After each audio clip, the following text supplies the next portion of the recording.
And now, let's answer these questions. Let's understand how to deduce the sides which are in proportion.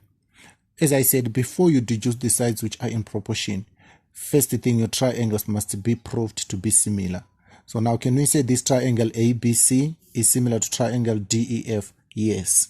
Why? Because they are equiangular. All the angles are equal. Now, if all the angles are equal, now we can deduce proportion from this similarity. How do you deduce that proportion? Now you say, because you know triangle ABC is similar to triangle DEF. What is the reason we said equiangular? Now, because they are similar, this angle and this angle, we said they're equal. This angle and this angle, they're equal. So now, what do you do when you deduce proportion? You say the side opposite, or the sides opposite equal angles. The sides opposite equal angles are in proportion. That's similarity. So now, this side is opposite this angle. This side is opposite this angle. So this and this, they are equal. So you are going to say, which side is opposite angle A? It's BC.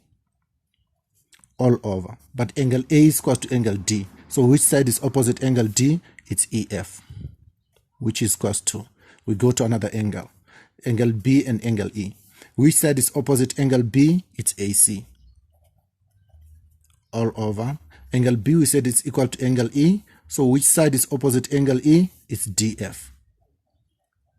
Equal to the last one. Angle E, angle C, and angle F. Which side is opposite angle C? It's AB. All over. Angle C is equal to angle F. So which side is opposite angle F?